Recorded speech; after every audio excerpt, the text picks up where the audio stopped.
चलिए दोस्तों, आज का ये हमारा क्लास हिंदी का 11वां क्लास है, जिसमें हम आज करने वाले हैं अनेक शब्दों के एक शब्द। देखिए, यहाँ से एक प्रश्न आपके ज़रूर एग्जाम में देखने को मिलेंगे। चलिए तो देखते हैं हम लोग आज का जो पहला प्रश्न है।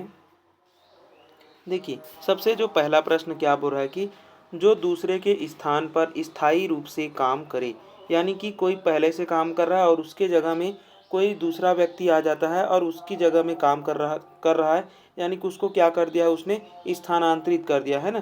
तो इसी को हम क्या कहते हैं, स्थानापन्न कहते हैं। ठीक है। देखिए, इसमें और जो दिया हुआ है अस्थाई, हम किसे कहेंगे? अस्थाई हम उसे कहेंगे जो अधिक समय के लिए ना हो, है ना। जो अधिक समय के लिए नहीं है उसी को हम क्या कहेंगे, अस्थाई कहेंगे। अल्पकालिक किसे कहेंगे? जो कुछ ही समय के लिए हो। ठीक है। ये अधिक समय के लिए ना हो, ये कुछ ही समय के लिए, जैसे 5-10 दिन के लिए आ रहा है तो अल्पकालिक हो गया। अस्थाई मतलब 1-2 महीने काम किया तो अस्थाई। किसी की जगह में कोई काम कर रहा है तो उसको हम स्थानापन्न कहेंगे। काम चलाऊ किसे कहेंगे? तो केवल काम निकालने के लिए किसी को लाए गए हैं तो काम चलाऊ हो जाएगा। ठीक है। तो यहाँ पर दूसरे के स्थान पर अस्थायी रूप से काम करता है, उसे हम क्या कहते हैं, स्थानापन्न कहते हैं। चलिए आगे देखते हैं। देखिए यहाँ पर दिया हुआ है। चलिए आगे चलते हैं दूसरे प्रश्न में। देखिए दूसरा प्रश्न, बिना पलक गिराए वाक्य के लिए एक शब्द है। निरीक्षण, अहिर्निश, अहर्निश और निर्निमेष, निर्विकार। तो कि बिना पलक गिराए, है ना, इसके लिए हम जो एक शब्द यूज करते हैं वो क्या होता है, निर्निमेष। निर्निमेष का ही अर्थ क्या होता है, बिना पलक गिराए। ठीक है। चलिए आगे देखते हैं। देखिए बाकी ऑप्शन का भी देख लीजिए। निरीक्षण को क्या बोला जाता है, कार्यक्रम की गतिविधियों को जांचना, है ना।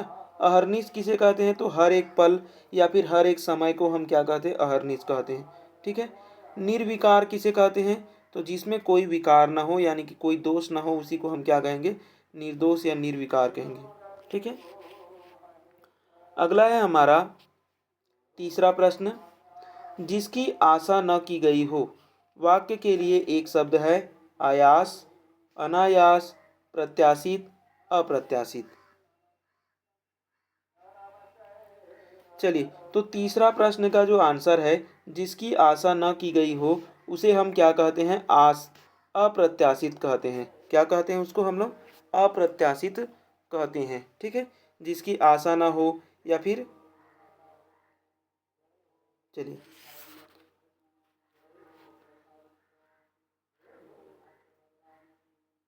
देखिए यहाँ पर आयास जो है, इसका क्या होता है, ऐसा काम जिसे करते करते शरीर में शिथिलता आ जाए उसे हम क्या कहेंगे, आयास कहेंगे। ठीक है। अनायास किसे कहेंगे, बिना प्रयास किए सरलता से मिल जाना अनायास होता है। ठीक है। आगे देखिए चौथा प्रश्न। चौथा प्रश्न है, जिस वस्तु के विषय में कुछ कहा जाता है उसे सूचित करने वाला शब्द क्या कहलाता है। यानी कि जिस वस्तु के विषय में कुछ कहा जा रहा हो उसे हम क्या कहेंगे, विधेय कहेंगे, प्रविशेषण कहेंगे, उद्देश्य कहेंगे या फिर पद विन्यास कहेंगे। तो देखिए, जिस वस्तु के विषय में कुछ कहा जाता है यानी कि उसी को हम क्या कहते हैं, उद्देश्य कहते हैं। ठीक है। उद्देश्य क्या होता है, किसी विषय के बारे में बताता है ना। चलिए विधेय किसे कहते हैं हम लोग, तो विधेय उद्देश्य के विषय में जो कुछ कहा जाता है उसे हम क्या कहते हैं, विधेय कहते हैं। ठीक है। तो विधेय से कंफ्यूज नहीं होना है। विधेय उद्देश्य के विषय में कहा जाता है ना, वस्तु के विषय में नहीं कहा जाता है। विधेय का अर्थ क्या है, उद्देश्य के विधेय, उद्देश्य के, है ना, विषय में यदि कुछ कहे। ठीक है। और केवल विषय के, मतलब कि वस्तु विषय के बारे में बताए तो उसे हम क्या कहेंगे, उद्देश्य कहेंगे। चलिए अगला देखिए पांचवा प्रश्न। पांचवा प्रश्न है अपठित। अपठित शब्द का अर्थ है जो कहा ना जा सके, जो सुना ना जा सके, जो किया ना जा सके, जो पढ़ा ना जा सके। तो देखिए पांचवें प्रश्न का सही आंसर क्या हो जाएगा, जो पढ़ा ना हो, है ना, उसे हम क्या कहते हैं, अपठित कहते हैं। चलिए आगे देखिए छठवां प्रश्न। छठवां प्रश्न है, जो किसी को दिखाई न दे उसे क्या कहते हैं? लापता कहते हैं, अदृश्य कहते हैं, अंधकार कहते हैं या फिर पलायनकर्ता कहते हैं? देखिए यहाँ पर छठवें प्रश्न का आंसर क्या है? ऑप्शन बी अदृश्य, है ना। जो किसी को दिखाई न दे उसे हम क्या कहते हैं? अदृश्य कहते हैं। लापता किसे कहेंगे हम लोग? तो लापता जिसका कोई पता ठिकाना ना हो, है ना, उसे हम क्या कहते हैं? लापता कहते हैं। अंधकार किसे कहते हैं? तो अंधकार जहाँ पर बिल्कुल भी अंधेरा है ना, कोई उजाला नहीं है, उसी को हम क्या कहेंगे? अंधकार कहेंगे। ठीक है। और पलायन करता क्या हो जाएगा? तो जैसे कि भाग जाता है ना, तो भाग जाने वाला क्या हो जाएगा? पलायन करता हो जाएगा। ठीक है। चलिए सातवां प्रश्न देखिए। सातवां प्रश्न है महावट। महावट शब्द का अर्थ है शीत ऋतु में होने वाली वर्षा, ग्रीष्म ऋतु में होने वाली वर्षा, वर्षा ऋतु में होने वाली वर्षा, कभी भी होने वाली वर्षा। तो देखिए महावट हम किसे कहते हैं?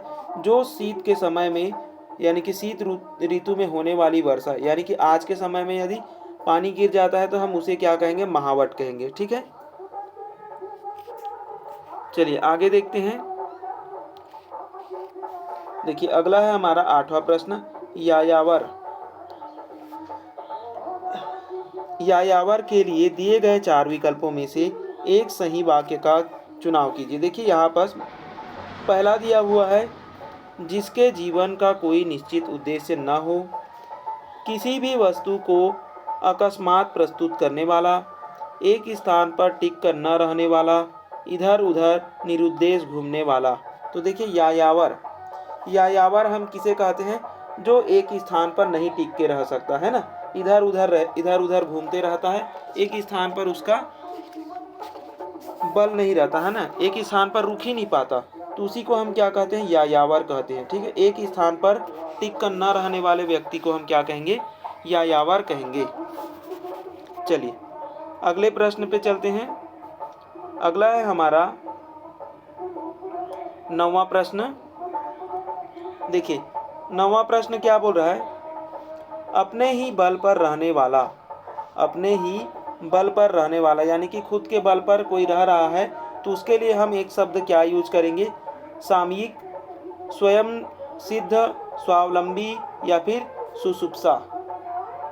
तो देखिए जो अपने ही बल पर निर्भर रहता है उसे हम क्या कहते हैं? स्वावलंबी कहते हैं। चलिए आगे देखिए। देखिए यहाँ पास एक नया शब्द था सामयिक, है ना। सामयिक मतलब कि समय के अनुसार होने वाला क्या होता है? सामयिक होता है। स्वयं सिद्ध मतलब कि जो किसी तर्क या प्रमाण के बिना ही खुद ब खुद सिद्ध हो जा रहा है ना, तो उसे हम क्या कहेंगे? स्वयं सिद्ध कहेंगे। अब देखिए अगला है पिगांसी। पिगांसी शब्द का अर्थ है नील का पौधा, लक्ष्मी का एक नाम, एक प्रसिद्ध धर्म दर्शन, दरी बुनने के लिए करघे की लकड़ी। तो पिगांसी किसे कहते हैं हम लोग? पिगांसी एक नील के पौधे को क्या कहते हैं? पिगांसी कहते हैं। ठीक है। चलिए आगे देखिए अगला प्रश्न। अगला है हमारा 11वां प्रश्न, नरभक्षी मनुष्य अथवा नर मांस खाने वाला वाक्यांश के लिए एक शब्द का प्रयोग कीजिए। देखिए जो नरभक्षी है या फिर नर का मांस खाने वाला है उसके लिए हम क्या यूज करते हैं? पिंगिमा, पिपासित, पिच्छिल या फिर पिशितासन। तो देखिए जो नर मनुष्य यानी कि नरभक्षी होता है उसे हम क्या कहते हैं? मांस खाने वाले को पिशितासन कहते हैं। ठीक है। पिपासित किसे कहते हैं?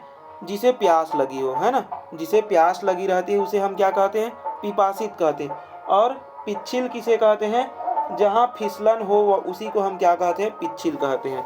ठीक है। जहाँ पर फिसलन रहता है उसी को हम क्या कहते हैं? पिच्छिल कहते हैं। चलिए अगला है हमारा 12वां प्रश्न। देखिए 12वां प्रश्न, गुण दोषों की परख करने वाला के लिए एक शब्द है। छिद्रान्वेषी, स्पष्ट वक्ता, समालोचक, विदूषक। जो गुण और दोष की परख करता है उसके लिए हम एक शब्द क्या यूज करते हैं, तो हम उसके लिए समालोचक कहते हैं। उसे हम क्या कहते हैं, समालोचक कहते हैं। ठीक है, जो गुण और दोष में क्या करता है, अंतर करता है, परख करता है। ठीक है। छिद्रान्वेषी किसे कहते हैं, जो छोटे छोटे दोष को खोजने वाला रहता है ना, यानी कि छोटे छोटे द्वेष को यदि कोई खोज रहा है तो उसके लिए हम क्या कहते हैं, छिद्रान्वेषी कहते हैं। ठीक है। विदूषक क्या होता है, तो वह व्यक्ति जो दूसरा वेशभूषा धारण करता हो, है ना, जैसे कि जोकर हो गया, है ना, तो इन सब को हम क्या कहेंगे, विदूषक कहेंगे।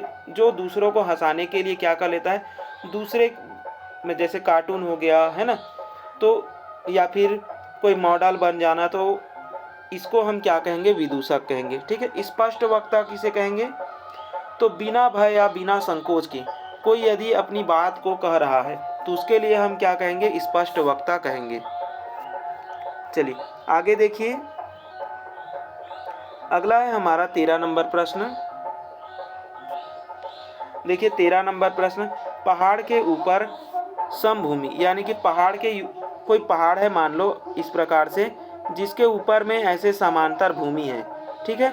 तो इस भूमि को हम क्या कहेंगे, अग्रगण्य कहेंगे, अन्यतम कहेंगे, अधिपत्य का कहेंगे, या फिर उपर्युक्त में से कोई नहीं।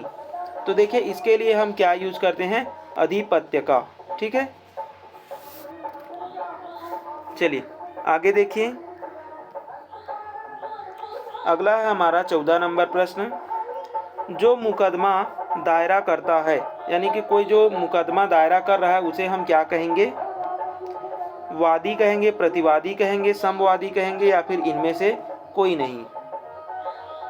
तो देखिए उसे हम क्या कहते हैं, वादी कहते हैं। ठीक है।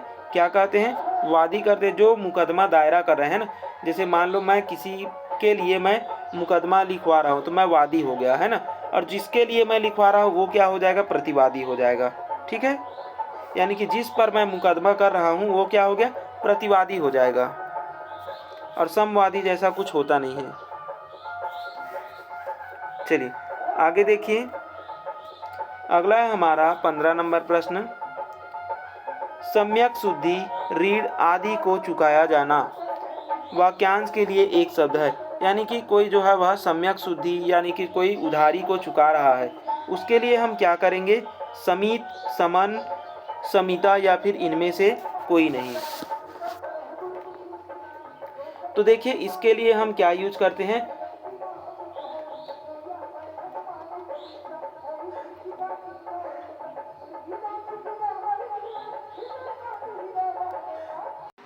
देखिए इसके लिए हम सही शब्द क्या यूज करते हैं, तो समन का यूज करते हैं। ठीक है। जो ऋण को चुकाया जाता है ना, उसे हम क्या कहते हैं, समन कहते हैं। चलिए आगे देखिए, अगला प्रश्न देखिए, अगला है हमारा 16 नंबर प्रश्न, वास्तविक मूल्य से अधिक लिया जाने वाला शुल्क, यानी कि कोई वास्तविक मूल्य है और उससे अधिक लिया जा रहा है शुल्क, तो उसे हम क्या कहेंगे, अति शुल्क, अधिशुल्क, अपशुल्क, या फिर आधी शुल्क।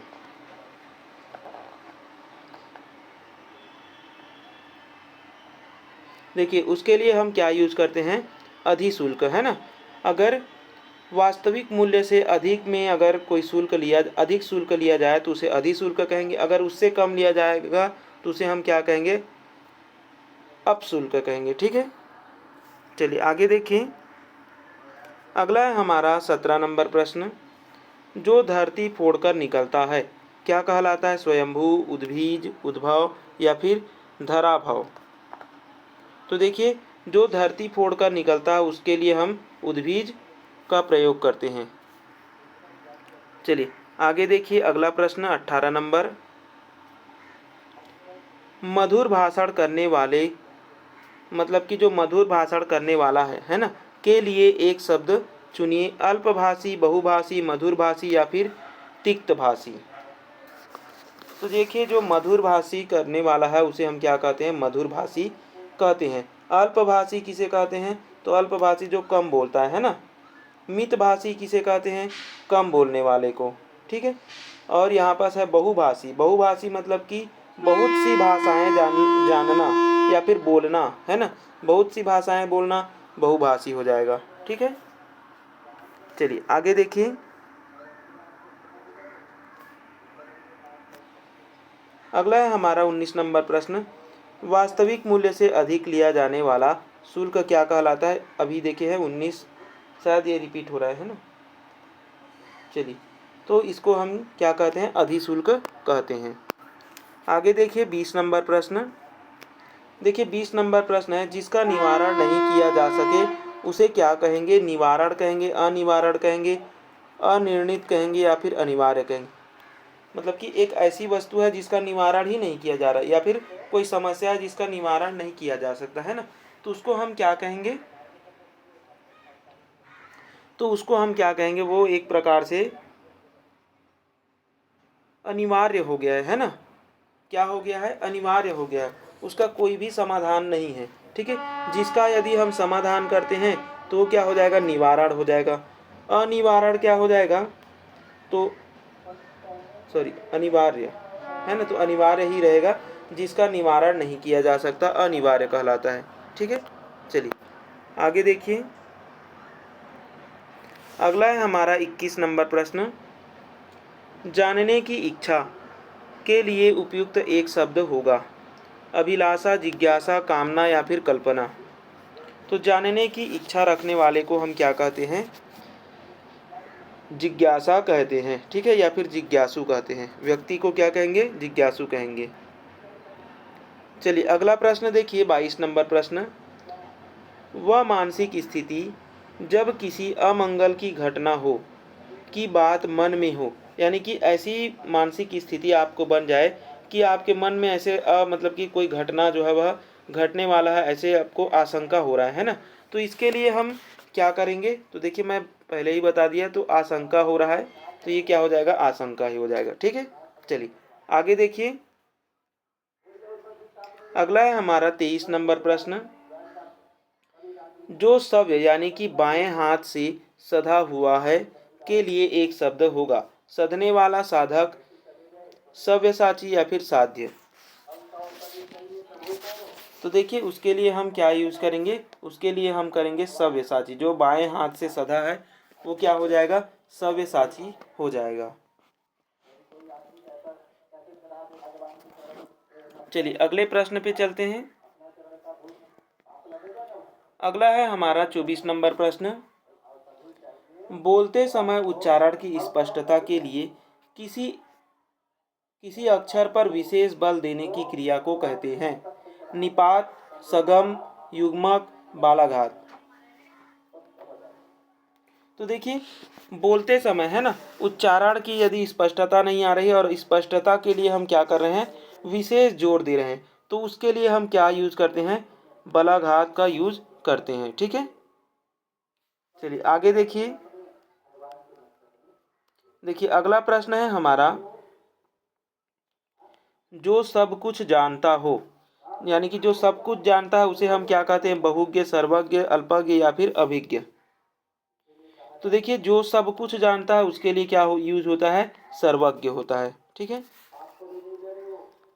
चलिए आगे देखिए 26 नंबर प्रश्न, जो सब कुछ जानता है उसे कहते हैं। देखिए जो सब कुछ जानता है उसे क्या कहते हैं, सर्वज्ञ कहते हैं। ठीक है, आगे देखते हैं। अगला है हमारा 27 नंबर प्रश्न, जो किए हुए उपकार को मानता है उसके लिए एक शब्द क्या होगा। कृतघ्न, कृतज्ञ, कृतवान या फिर कृतार्थ। तो देखिए इसके लिए जो सही शब्द है वो क्या हो जाएगा, कृतज्ञ, है ना। जो किए हुए उपकार को मानता है कृतज्ञ, जो किए हुए उपकार को नहीं मानता है तो कृतघ्न लगाएंगे। ठीक है, चलिए देखिए यहाँ पास वही दिया हुआ है, कृतज्ञ, कृतघ्न, कृतज्ञ और कृतार्थ। यहाँ पास कंफ्यूज नहीं होना है। कृतघ्न किसे कहेंगे हम लोग, तो जो किए हुए उपकार को न माने, कृतघ्न। उपकार को यदि मान रहा है तो कृतज्ञ। ठीक है, जिसका उद्देश्य सिद्ध हो गया हो, यानी कि कोई उद्देश्य के लिए कर रहा है तो वो उद्देश्य अगर सिद्ध हो जाता है तो उसके लिए हम क्या हो जाएगा, कृतार्थ हो गया, है ना। जैसे हमारा लक्ष्य है ये हमारे इसमें सिलेक्शन लेना, तो अगर सिलेक्शन ले लिए तो हम लोग क्या हो जाएंगे, कृतार्थ हो जाएंगे। अगला प्रश्न देखिए, 28 नंबर, जो बहुत जानता हो वह है। उसके लिए हम एक शब्द क्या यूज करते हैं? जो बहुत जानता हो उसके लिए, जो बहुत जानता है ना, तो उसके लिए हो जाएगा बहुज्ञ। जो सब कुछ जानता है तो सर्वज्ञ, है ना। चलिए आगे देखिए, अगला है 29 नंबर प्रश्न। भविष्य में होने वाला के लिए एक शब्द का चयन कीजिए। भविष्यक, आगामी, अग्रगामी या फिर भावी। तो देखिए इस भविष्य में जो होने वाला है वो क्या होता है? भावी होता है ना। भावी किसे कहते हैं? जो भविष्य में होने वाला होता है। अग्रगामी किसे कहते हैं? जो आगे रहने या फिर आगे चलने वाला व्यक्ति है उसे हम क्या कहते हैं? अग्रगामी कहते हैं, ठीक है। और आगामी किसे कहेंगे? आगामी मतलब कि आगे, यदि आगे आने वाला कोई, आगे आने वाला है ना, या फिर भविष्य में आने वाले को हम क्या कहेंगे? आगामी कहेंगे। चलिए आगे देखिए, अगला है हमारा 30 नंबर प्रश्न। लौट कर आया हुआ, इस वाक्य के लिए सही शब्द चुनिए। लौट कर आया हुआ आगत, विदेशी, परदेशी या फिर प्रत्यागत। तो देखिए जो लौट कर आया है मतलब कि गया और फिर आया, तो ये क्या हो जाएगा? प्रत्यागत हो गया। अगर केवल आता तो उसको हम आगत कहते हैं। विदेशी किसे कहते हैं? जो विदेश में रहने वाला है ना। परदेशी किसे कहते हैं? जो खुद के देश में है ना। सॉरी, परदेशी किसे कहेंगे? खुद के देश में नहीं, जो दूसरे के देश में है, ठीक है, उसे कहेंगे हम लोग परदेशी, ठीक है। और स्वदेशी किसे कहेंगे? जो खुद के देश में है। चलिए आगे देखिए, अगला प्रश्न। अगला है हमारा 31 नंबर प्रश्न। जिसका निवारण न किया जा सके उसे हम क्या कहते हैं? अनिवार्य कहते हैं। मतलब कि वो एक अनिवार्य चीज हो गया है जिसका कोई निवारण ही नहीं है ना। मतलब उसको हमें किसी न किसी रूप में उसको एक्सेप्ट करना ही है, ठीक है। चलिए आगे देखिए, 32 नंबर प्रश्न। जो देवी शक्ति का उपासक हो उसे क्या कहते हैं? जो मतलब कि कोई व्यक्ति है जो देवी शक्ति का उपासक है, यानी कि देवी की पूजा करने वाला है, ठीक है, उसके लिए हम क्या यूज करेंगे? शैव, वैष्णव, शाक्त या फिर इनमें से कोई नहीं।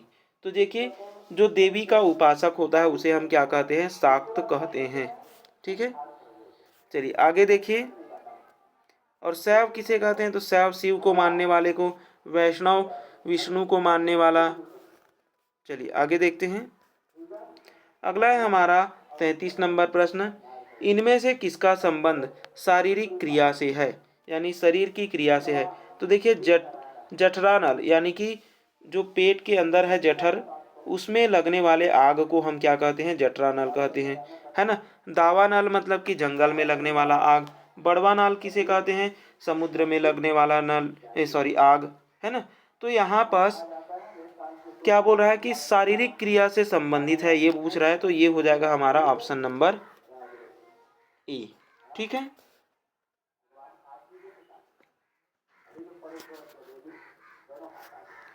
आगे देखिए, अगला है हमारा 34 नंबर प्रश्न। जंगल की आग, देखिए अभी जस्ट जंगल की आग को हम क्या कहते हैं? बड़वा नल, सॉरी, जंगल की आग को हम क्या कहते हैं? दावानल कहते हैं, है ना। जंगल में लगने वाले आग को क्या कहते हैं? दावानल। बड़वा नल किसे कहते हैं? समुद्र में लगने वाले आग को, ठीक है। जठरा नल किसे कहेंगे? जठर में लगने वाले आग को, ठीक है, यानी कि पेट में लगने वाले आग को। चलिए आगे देखते हैं हम लोग अगला प्रश्न, 35 नंबर। पेट की आग, अब देखिए पेट में लगने वाला जो आग है उसे हम क्या कहते हैं? तो उसी को हम जठराग्नि कहते हैं। क्या कहते हैं? जठराग्नि कहते हैं। चलिए आगे देखिए, अगला है हमारा 36 नंबर प्रश्न। वाचाल शब्द का प्रयोग निम्न में से किसके लिए किया जाता है? वचन से परे हो, जो कहा गया हो, सी है जो कहा ना जा सके, जो बहुत बोलता हो। तो देखिए जो बहुत बोलता हो उसी को हम क्या कहते हैं? वाचाल कहते हैं। चलिए अगला देखिए 37 नंबर प्रश्न। 37 नंबर प्रश्न है सर्वाधिक अधिकार प्राप्त शासन, यानी कि कोई एक शासन है जो सर्वाधिक अधिकार प्राप्त है उसको, है ना, मतलब कि सबसे ज़्यादा उसको अधिकार प्राप्त है, तो उसको हम क्या कहेंगे एक शब्द में? खलनायक कहेंगे, भ्रष्ट नायक कहेंगे, अधिनायक कहेंगे या फिर सहनायक कहेंगे। तो देखिए उसने क्या किया है, बहुत से मतलब कि उसको हर अधिकार प्राप्त है या फिर सबसे ज़्यादा अधिकार प्राप्त है ना, तो इसके लिए वो क्या है? अधिनायक है। क्या है? अधिनायक है, खलनायक नहीं है, संजय दत्त नहीं है, ठीक है। भ्रष्ट नायक मतलब नेता तो नहीं है। चलिए आगे देखिए, अगला है हमारा 38 नंबर प्रश्न अनिर्वचनीय। अनिर्वचनीय का अर्थ है, यानी कि जो अनिर्वचनीय एक शब्द है उसके लिए जो व्याख्या है वो क्या हो सकता है?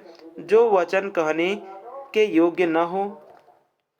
बी है जो निर्वाचन के योग्य हो, जिसका वर्णन करने में कठिनाई हो। डी है जिसका वर्णन वचनों से संभव न हो, उसी को हम क्या कहते हैं? अनिर्वचनीय कहते हैं, ठीक है।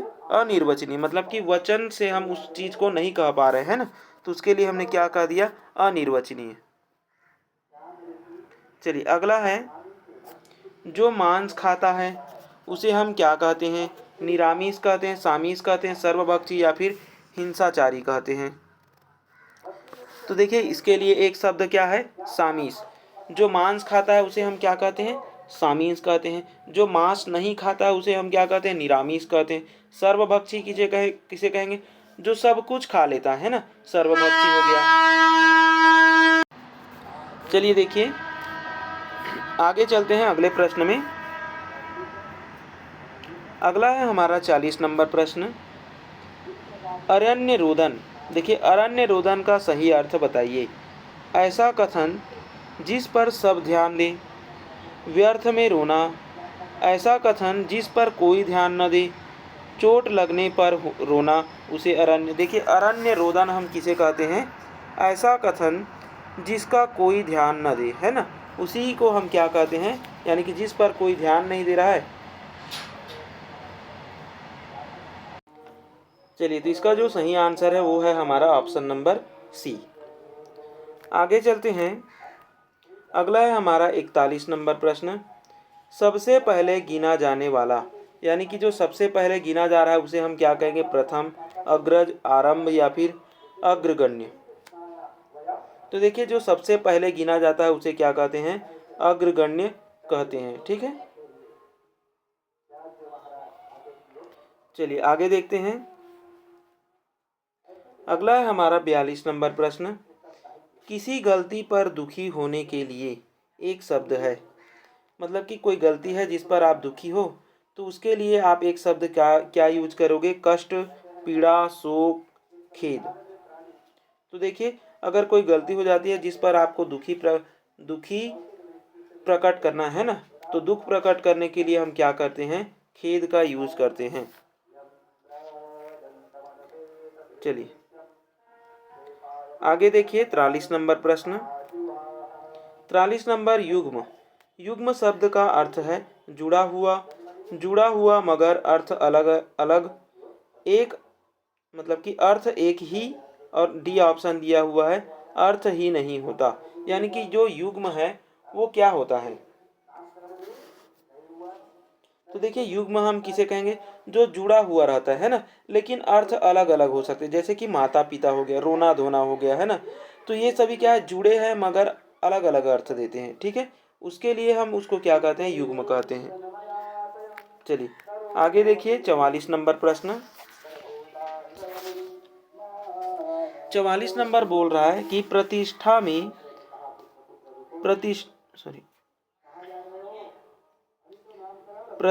में अपने को बड़ा और दूसरे को तुच्छ समझना।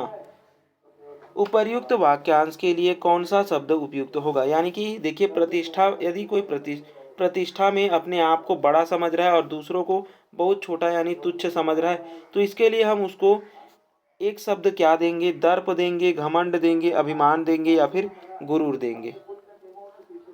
तो देखिए ऐसा व्यक्ति क्या हो जाता है? अभिमानी हो जाता है। जैसे कि थोड़े से पैसे आ जाने पर लोग अभिमानी हो जाते हैं ना, खुद को बहुत बड़ा समझने लग जाते हैं और दूसरे को तुच्छ समझने लग जाते हैं। ठीक है, चलिए आगे देखिए।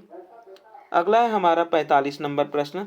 अज्ञात वस्तु अज्ञात वस्तु स्थान आदि का पता लगाने के लिए किस शब्द या शब्दार्थ का चुनना सही होगा। ठीक है, देखिए यहाँ पर जो अज्ञात वस्तु है, अज्ञात स्थान है, उसको पता लगाने के लिए यदि हम कोई एक शब्द यूज कर रहे हैं तो उसके लिए क्या करेंगे, गन्वेषणा, अनुसंधान, शोध या फिर अन्वेषण। तो 45 नंबर का सही आंसर क्या हो जाएगा यहाँ पर। देखिए कोई अज्ञात वस्तु है ना, तो उसके लिए हम क्या यूज करेंगे, उसके लिए हम गन्वेषणा भी करेंगे, यानी कि जो गया नहीं है, जिसको हमने ढूंढ रहे हैं ना, तो गन्वेषणा करेंगे। उसको अनुसंधान भी कहेंगे, उसको शोध भी कह सकते हैं। ठीक है, अन्वेषण भी कह सकते हैं। खोजना मतलब क्या होता है, अन्वेषण। खोज का अर्थ क्या होता है, शोध होता है, अन्वेषण होता है, अनुशासन होता है, गन्वेषणा होता है, ये पर्यायवाची है ना। तो यहाँ पर सभी जो है वह क्या है, सही है। ठीक है, तो ये सभी इसका आंसर है। आगे देखिए, चलिए देखिए 46 नंबर प्रश्न। 46 नंबर प्रश्न, व्यर्थ न जाने देना या सुंदर ढंग से काम लाना। व्यर्थ न जाने देना या सुंदर ढंग से काम लाना वाक्य के लिए एक शब्द क्या हो जाएगा, उपयोग, उद्योग, प्रयोग या फिर प्रयास। तो देखिए उसे हम क्या कहेंगे, उपयोग कहेंगे, है ना। व्यर्थ नहीं जाने दे रहा है, उस पर हम कोई ना कोई काम कर रहे हैं, तो वो क्या हो जाएगा, उपयोग हो जाएगा। चलिए आगे देखिए 47 नंबर प्रश्न। चलिए देखिए, रहस्य के लिए सही शब्द चुनिए। जो रहस्य है इसके लिए एक सही शब्द हो सकता है खोया हुआ, अज्ञात, छिपा हुआ, समाप्त। तो देखिए 47 नंबर जो प्रश्न है इसके लिए क्या हो जाएगा, छिपा हुआ, है ना। छुपे हुए होते हैं रहस्य। रहस्य कैसे होते हैं, छिपे हुए होते हैं। ठीक है, अगला प्रश्न है 48 नंबर। प्रश्न का जवाब को क्या कहते हैं, यानी कि प्रश्न का अगर कोई जवाब दे रहा है तो उसे हम क्या कहेंगे, प्रश्न का उत्तर कहेंगे। क्या कहेंगे, प्रश्न का उत्तर कहेंगे। ठीक है,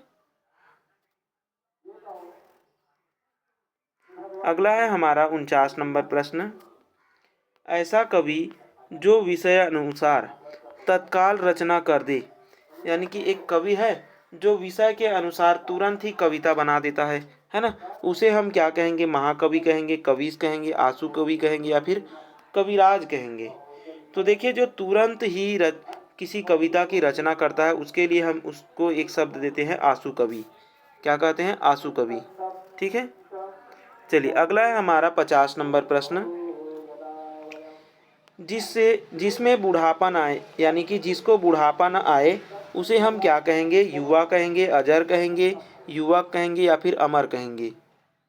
तो देखिए मतलब कि जो बूढ़ा ही नहीं हो रहा है उसके लिए एक शब्द क्या हो जाता है, अजर हो जाता है। ठीक है, तो चलिए ये था हमारा आज का क्लास जिसमें हमने 50 महत्वपूर्ण प्रश्नों को देखे हैं और भी इसके प्रश्न 50 दूसरे वीडियो में हम देखेंगे। ठीक है, आज के लिए इतना ही।